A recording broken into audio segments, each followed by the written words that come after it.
Sports and Songs podcast. We're your hosts, Dan and Andy. Andy, how you doing today? Doing good. How about you? Good. It's September 10th. We're the first full week of September. Fall is here, Andy. We're on season 3, episode number 42. Yep. For those listening, this is a songs edition only. No sports. It's gonna be songs, music, album review, all that fun stuff, Andy, of our rock follower, heavy metal fans. Yes, mainstream rock, as some call it. Yes. Yes.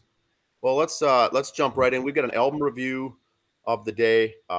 It's an AC/DC album, and it's technically a soundtrack, Andy. Yes.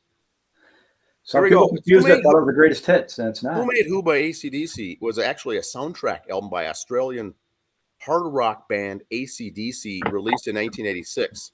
The album is a soundtrack to the Stephen King film Maximum Overdrive. So this it's 37 minutes, 50 seconds, released on Atlantic Records. Now, 3 tracks on the album, Who Made Who, and the instrumentals, DT and Chase the Ace, were newly written and recorded by AC/DC for this album. The remaining tracks were all previously released. And so what we've got here is ultimately not a greatest hits, but a compilation album that's a soundtrack at the same time, but does have 3 new tracks. Yeah. Previous vocalist was Bon Scott, and he died in 1980, but they did put one song on that he did, Ride On. Good, slow, classic blues song. And so they added that. All the rest are by his replacement, Brian Johnson. They also released a 73-minute videotape. Yes, a videotape, VHS, which contained the music videos for the songs Who Made Who, You Shook Me All Night Long, Shake Your Foundations, Hell's Bells, and footage from a live performance of For Those About to Rock, which was filmed in Detroit, 1983. And so, they were coming off their Fly on the Wall album in 85. Blow Up Your Video came out in 88. This was sandwiched between those two. So let's go over, first of all, the personnel, because you're going to have a little more information on this, Andy, because AC/DC, I'm a fan of both vocalists. Yes. Some are fans of one or the other. Bon Scott, Brian Johnson, but this is Brian Johnson, lead vocals, Angus Young, lead guitar, Malcolm Young, rhythm guitar, Cliff Williams does the bass work, and Simon Wright on the drums. And like we said earlier, Ride On, the one song on the album, was actually an old one from Bon Scott. Now, I got a little side note here. Simon Wright, I'm a fan of him, and he does some very good drumming. He's been around a long time. One of those heavy drummers, like a John Bonham. Dave Grohl. And when he was with Dio, he did 4 albums with Dio, including Killing the Dragon. I saw him at the Quest years ago with Killing the Dragon when it came out from Dio. And I went up on that second level there behind the kit during the show. And you can watch, I watched Simon and had a new appreciation for the man after seeing him live in concert. But a very heavy drummer, very good. Simon Wright. Big fan, of course. Now, here's the track listing. They start off with Who Made Who.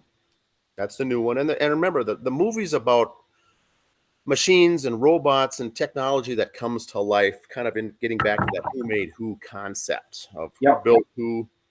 They start killing the humans. It's a campy horror, kind of a comedy horror, campy movie.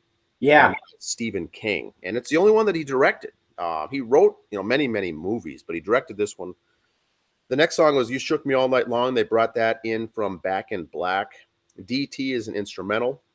Sink the Pink, they brought that in from Fly on the Wall. Ride On is from Dirty Deeds Done Dirt Cheap. Hell's Bells is from the album Back in Black. Shake Your Foundations, another good song from Fly on the Wall. Chase the Ace is another instrumental that was new for this recording. And then they wrap up with For Those About to Rock, We Salute You. But that's the group, that's the tracks, that's the recordings. In fact, I haven't listened to this whole thing for a long time. I brought this up, and in fact, listen to it, the full thing again. This album sold 5 million copies. It was also voted the second best track of 1986 by the readers of Hit Parador magazine, the song Who Made Who. The song Who Made Who was written for Stephen King for the movie Maximum Overdrive movie, where the theme was around machines that came alive and began killing people. The lyrics follow the idea that gadgets and devices created by mankind coming to rule over human beings instead of the other way around. The irony, where humans become subservient to the technology that they created. Do you have any more information on this movie, Andy? I know it's a good one. First I haven't off, seen it yet. some names from the movie you might recognize, not recognize. Emilio Estevez is one of the main characters in the movie. And Yeardley Smith, you might recognize her. She was on the Tracy Ullman show. Okay. And she's the voice of Bart Simpson. She is? Yes. I did not know that. In Maximum Overdrive, both she drops the line, "Eat my shorts." There we go. Bart Simpson line. So little tidbits in there. I thought that was kind of interesting when I heard that part. And the one thing here about Stephen King, how he got AC/DC to do the soundtrack. Stephen King, of course, is a huge AC/DC fan, and this is all off IMDb. AC/DC fan, and when we got to meet him, he asked if they'd do the soundtrack. Sure. And he goes, "Do you guys want to be in the movie?" And they go, "No, we're not actors. No, we're not doing that." But to entice them, claims are there's a scene where the band's in the movie on a boat, and the band's like, "No, that's not us. We're not in it." So some people claim they've seen him in there. And they agreed to do the soundtrack after Stephen King sang "Ain't No Fun Waiting Around to Be a Millionaire" from the 1976 album Dirty Deeds. Stephen King sang that to those guys. They said, "Okay, we got it. We'll do it." They agreed there. A lot of people, like you said before, thought it was a greatest hits album when it came out. And it's not. It was a soundtrack. It just, at that time it came out as, here's AC/DC, the soundtrack to Maximum Overdrive. The album wasn't listed as that. So that's kind of I think a Stephen King thing on that too. And what I thought was interesting, I said it's kind of I don't want to say a parody on horror movies, but it's got a sense of humor to it. And which is different from a lot of Stephen King stuff, and it's the only one where he wrote and directed. And he had it was no issue to him, but had an issue with cocaine at the time. And so that's why some of the scenes were a little Stephen King-ish, but he has never directed since then. It's the only film he's ever directed. Yep. Oh yeah, he's had other books made into film, but they were just his books. This is the only one he directed. He kind of has said at different times, this was years ago though, he would like to redirect it, not on the drugs. But then again, I think he doesn't want to because, well, look at a lot of musicians. All the greatest songs they wrote, they don't remember writing them because they were so whatever, because your mind, I guess, does different things. And they get off the drugs and the songs are still good. They're just in a different place. And the reason we kind of brought this up, we were talking in our production meeting the other day. AC/DC. So we should do an AC/DC one because Brian Johnson has a book coming out, Songs of Brian, kind of his whole life. If you remember Brian, a few years ago, they were on tour. What's the title again? He had to stop because it was hearing. Songs of Brian, I think it's called. Okay. And he had to stop because he couldn't hear. And so Axl Rose filled in, finished the tour. He's had some stuff done. I don't know if it's surgery or they've done earplugs or whatever. But they have recorded other things. And he's back on tour with them. And hence, they got the book coming out. And we kind of thought, let's do this AC/DC tribute. Or not tribute, but album of the week. I said, Malcolm's no longer with us. He passed away from the band. They've had different drummers in the past for AC/DC, but they've always kind of been the same core guys. So I think that's one thing you don't see very often. They changed lead singers. There were a few bands that had two different lead singers, but kept their popularity. Yep. Van Halen pulled it off with David Lee Roth and Sammy. But to me, those are two different bands. Yeah. AC/DC didn't really change. They kept playing the same music. They just changed the singer. Because David Lee Roth liked to do a lot more covers and everything else. Sammy Hagar was more his own stuff. So they were two different, both good, different. AC/DC has always been AC/DC. Brian Johnson again is, let's see if I can find it here, the name of the book real quick again.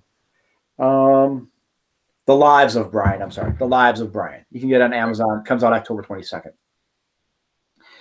He's a very interesting character, Brian Johnson.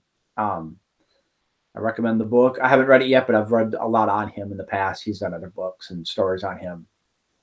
If you could go back and find old interviews with AC/DC, very humbling band. They just really regular guys, you know. There's the one joke going out there about AC/DC to Angus going, you know, you guys have made millions of dollars on just, you know, 7 different chords. And he goes, no, we haven't. It's 8 different chords. I mean, so he admits that they all kind of sound the same, but you know what? You people keep buying it, we'll keep recording it, you know. So very good movie, song/movie review, but very good album. Like I said, it came out after what was the album they had before this one? Dan? Fly on the Wall. Fly on the Wall. Not their greatest work, I don't think. Good album, but boy, I think this album, like I said, was the second best of the year according to Hit Parader magazine. Yeah. I really think AC/DC is one of these bands, we'll do a show on this later, MTV really saved them. You know, because they could do videos and be more out there again.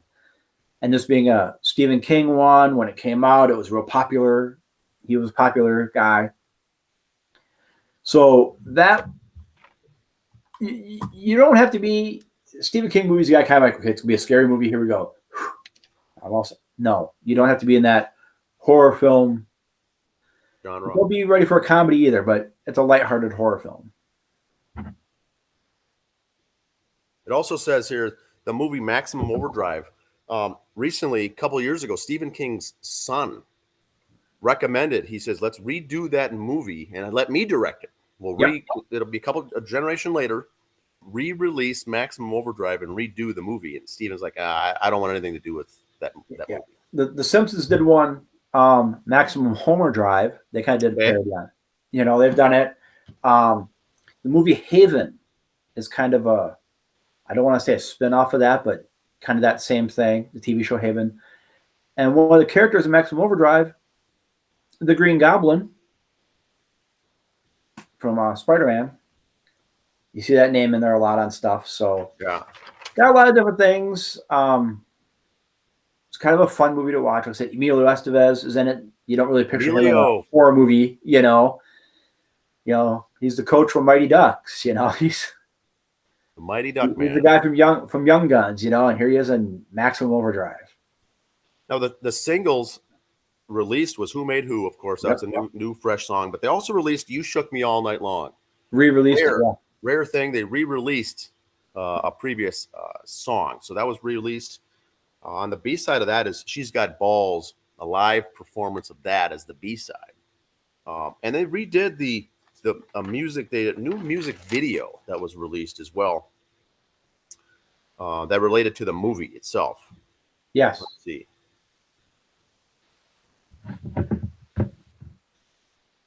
Yeah, so good stuff. It is a greatest. It's a greatest hits. It's a compilation. Now, how rare is it, Andy, for a film to release a soundtrack or have a soundtrack for a movie that's all the same band? How common is that? Yeah, you know, we did it a few weeks ago. Even the Grease one.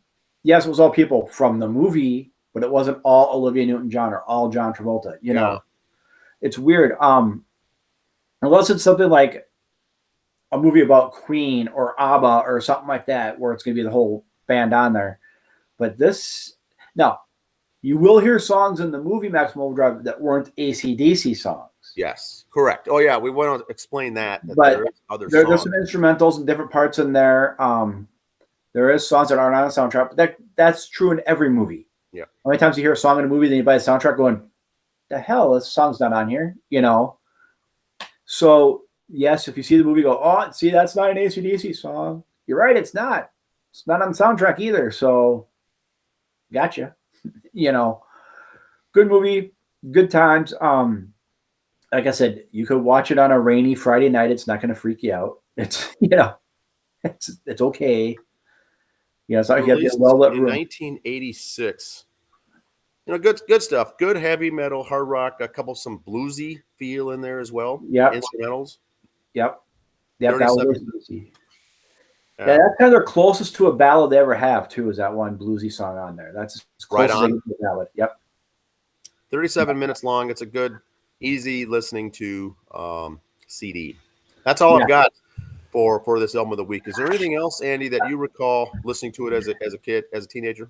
Just, again, it was right after Fly on the Wall. MTV was kind of helping pump AC/DC back up again, and this one came out. And I think it really kind of re-sparked their career. They kind of had some other good songs afterwards.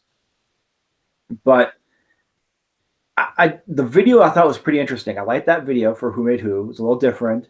Kind of had some movie stuff in it. And they never really how can I say this? They didn't ride the Stephen King coattails on this. No, we're AC/DC. Here's our album. I think that's why they wanted to name AC/DC Who Made Who, not the soundtrack to Maximum Overdrive. They didn't want to ride Stephen King's coattails. And Stephen King didn't need to ride theirs. He's Stephen King, for crying out loud. I mean, they're AC/DC. They didn't need to, but after Fly on the Wall, they didn't want to go like, oh, God, they're doing soundtracks now. They didn't want to fall into that part. The only other thing I got for music this week, I just got the top 3. Spotify now does a weekly mainstream rock chart. Our friends at Spotify, where you can hear the show. Top 3 songs. Number 3 is Hey You by Disturbed. Number 2, Patient Number 9 by Ozzy Osbourne and Jeff Beck. And number 1, Eye of the Storm by Pop Evil. I had never heard that song until today. Loved it. Pop Evil, Eye of the Storm. Okay. I believe it's the number 1 song.